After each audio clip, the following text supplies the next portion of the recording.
gas tanks in the US is a blend with ethanol. But the key problem here is that of energy density.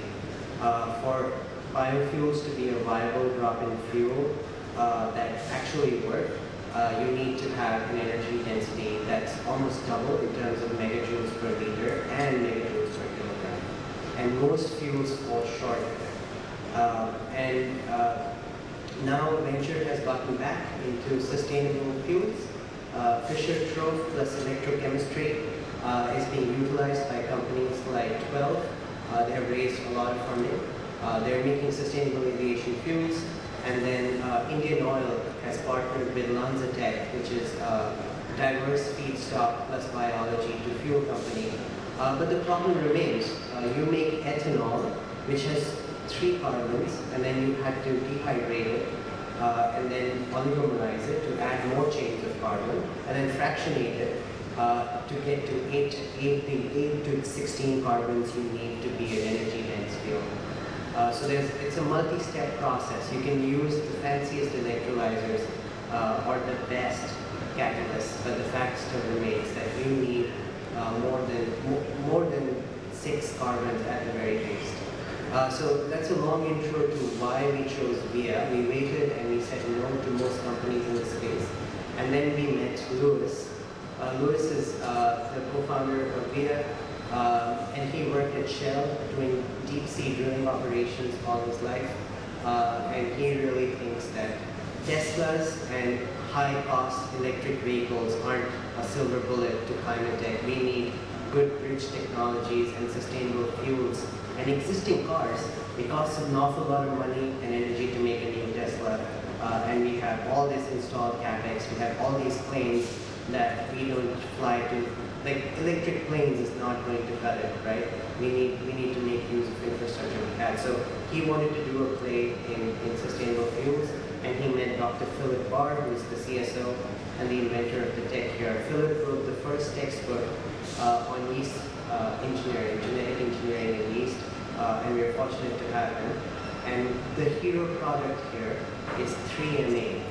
VIA can make 3-methyl-anisole, which is an 8-carbon aromatic in yeast through fermentation. So you don't require all the steps I talked about, the multi-step that you need to enrich a C3 or C2 into a C8. And when we saw this, we funded the company at this stage, and with our money, they demonstrated proof of concept, validating that their yeast produces 3-MA. This can volatilize, and it is collected in the broth continuously. So it's not just a batch process, it's a continuous process to extract all this 3-MA. And this 3-MA already has ASTM approval to be a drop-in additive to fuel. So what's new here is that we're making it with biology, right? And that's how the company started, and already we have seen it scale and partner across the value chain. So we're going to launch in Australia first. Australia has a lot of cane sugar, and Australia has fermentation capacity that we're partnering with, but Australia has one more thing. They have Qantas, the airline that has been desperate for a sustainable aviation fuel.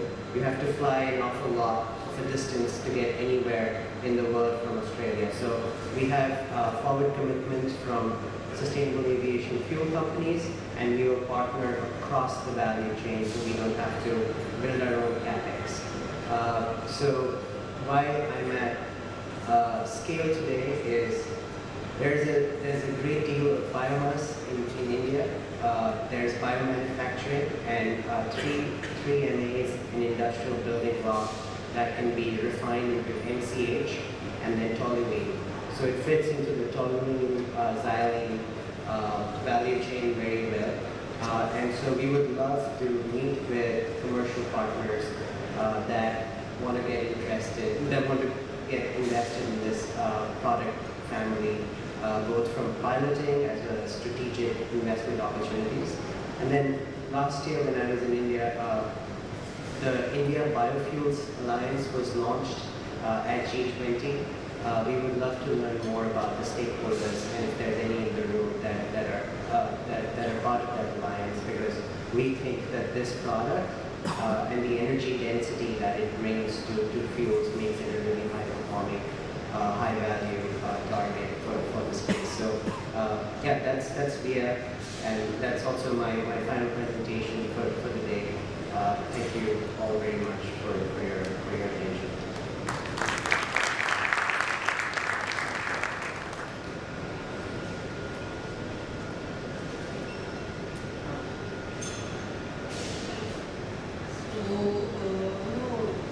Thank you all speakers. For a brief introduction, how the present organic waste can be used for multiple purposes, starting from as a raw material for different industries like textile, cosmetology, and generating green hydrogen as well as brief. So with this, I had one query for you, like the fertilizer which is being generated from this system, the electrolysis system. So whether the organic and solid, there are two basic separations, right? So both are meeting the fertilizer norms, or we need any further treatment of this to make it, class A or class B fertilizers?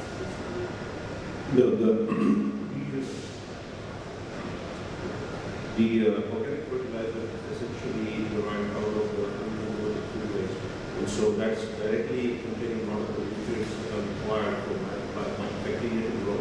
So this is a very good source for adding to the soil to add carbon as well as the nutrients, and it results in the development of the soil biology in order to promote plant growth. So that's why we think that this is a pathway for us to having some landfill and just convert the organic materials into a stable fertilizer that is back to the farmers and soil. Solid part as well. Yes. Yes. That's also, I didn't discuss that. Thank you. So, any questions from the audience?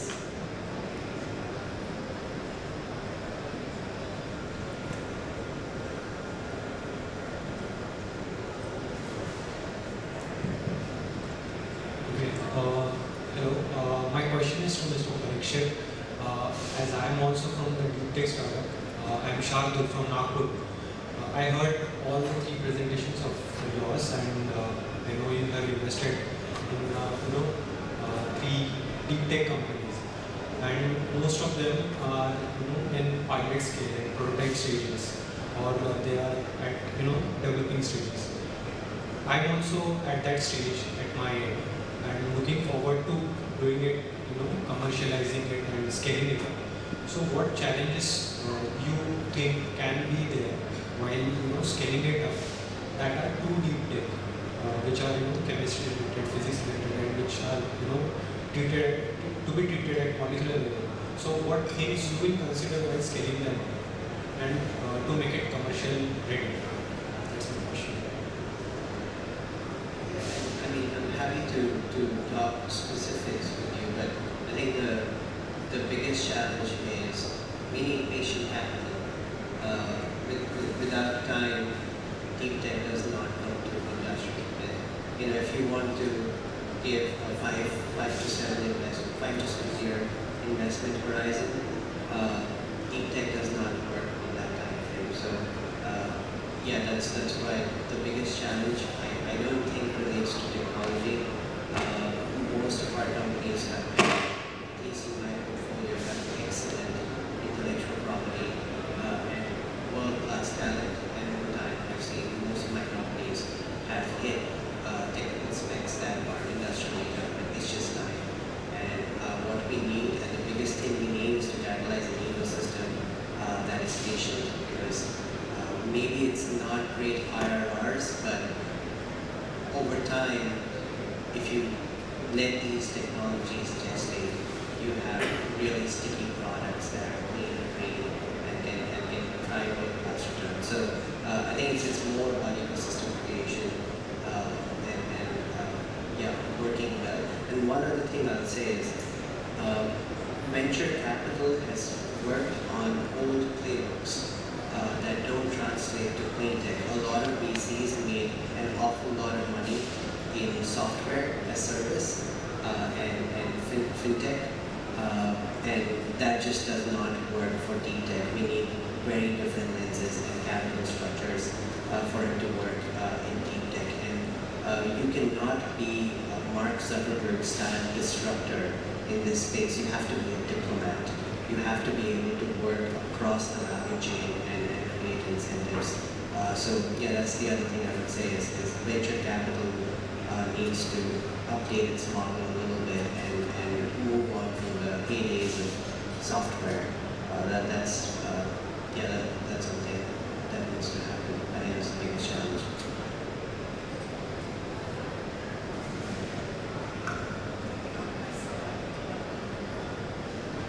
So my question is to Mr. Abhijit, and definitely food waste management and waste electrogenerative bacteria. The question remains same, the culture and the medium that is taken for that, how is that fitting into this whole system process?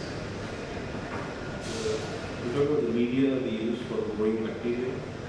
Yeah, because the amount, the yield, the relationship, and how it is fitting into the whole economics part. So you require only to provide the media in the beginning for growing the bacterial molecule. After about 1 week of growth, the food waste has enough of nutrients to really sustain the culture. So you do not have to provide nutrients and so on continuously for the bacteria to grow. So you have to That was also related to any specific spectrum of those and the temperature ranges in which does it survive. Like in our oil industry, we need those bacteria to work at a high temperature levels. Is there any limitation to that? Do you use it or is it all across? Most of our processes are at room temperature, so they can operate between, I would say, 15 degrees C up to 27. We do not specifically look at chlorophyll conditions, but there are chlorophyll bacteria which can also produce electrons. So you can go maybe up to 70 degrees C as well. My question is to both Mr. Abhijit as well as Parikshit. Abhijit, what is the TRL level of your innovation?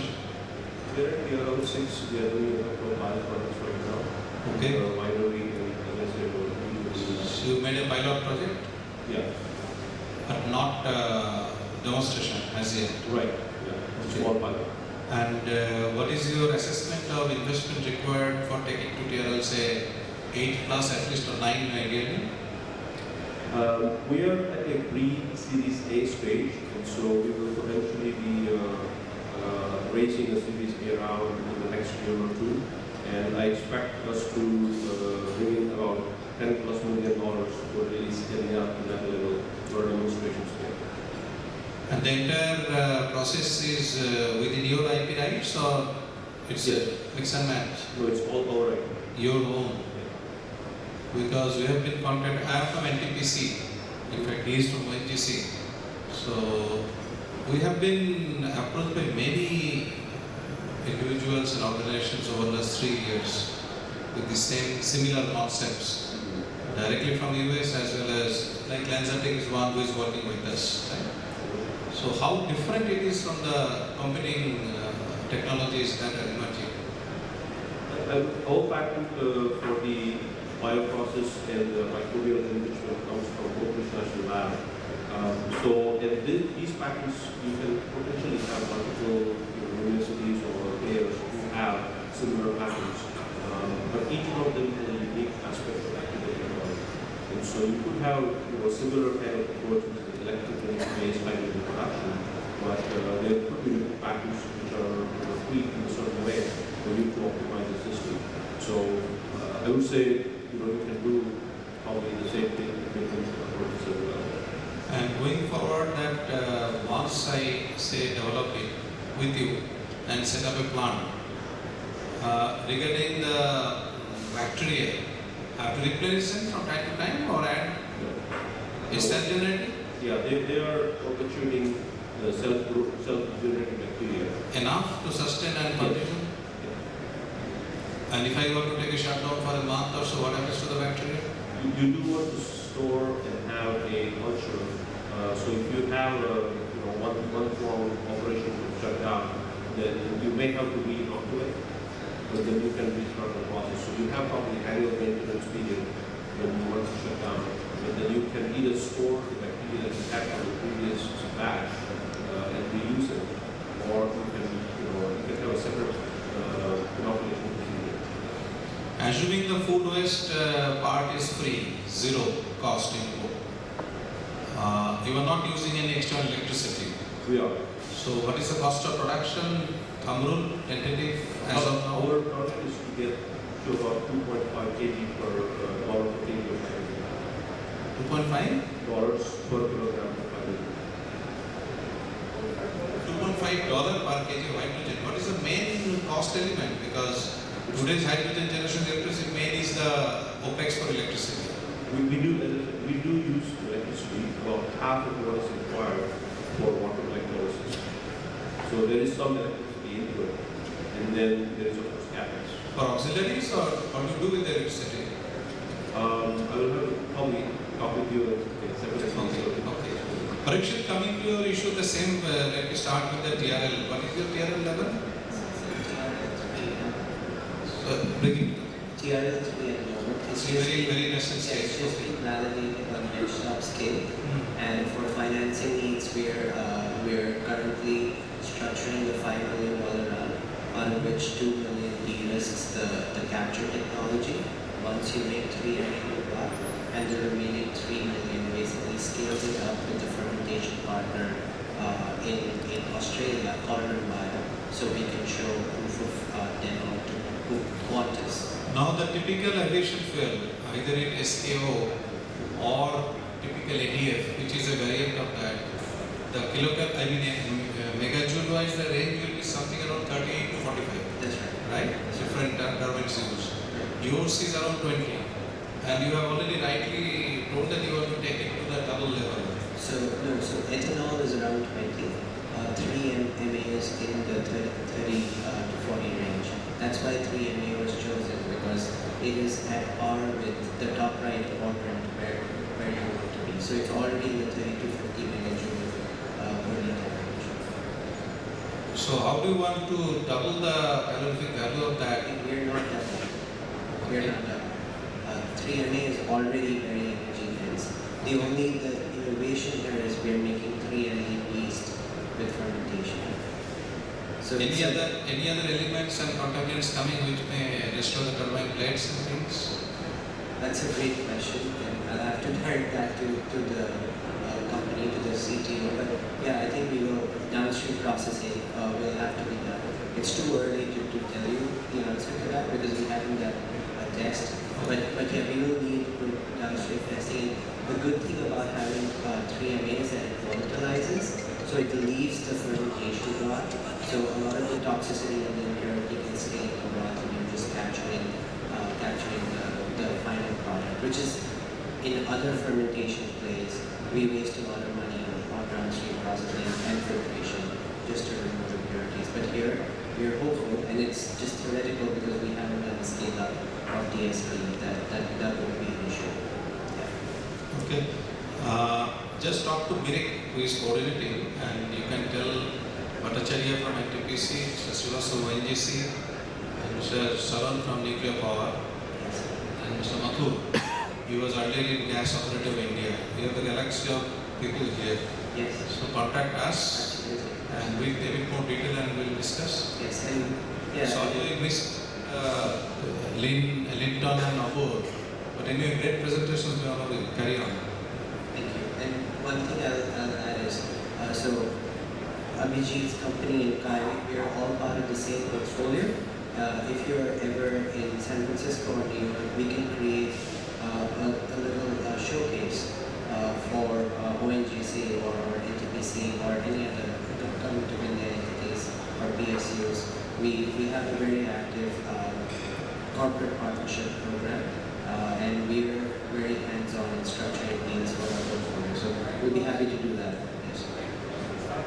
Yep. Yep. You can contact us and Absolutely. Thank you.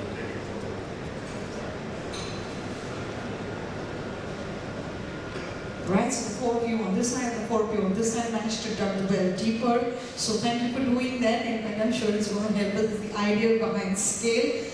That reminds us that we are to the end of our session. Ma'am, do you want any last words from your end? Thank you so much. So, sir has already Yes. spoken on it. So, I'll only brief us that this is a very innovative technology that we are converting waste into so much of useful products. So that is how we are indirectly managing our environment, as well as we are resourcing it, we are recycling it back to the environment. So that is what our 3R principle stands for. So thank you very much for having such a great innovations. So, thank you. Thank you all, and yes, we've come to the end of our session. We had a very, very fruitful session, and on behalf of Team Spectrum, thank you, doing these honors, and we have little tokens of appreciation going out to all our speakers. Also, I'd like to inform you, we are certainly in a time lag, so if you all know our next session is supposed to begin at 2. We're looking forward to start at 2:15, so we request you all to kindly be in your seats by 2:15, and we'll start off with our next session. But now, we break for lunch. The delegates' lunch is been arranged right behind where the stage is, so you can help yourselves. You can move ahead from the left-hand side of the stage. We'll see you post-lunch. Thank you, everybody.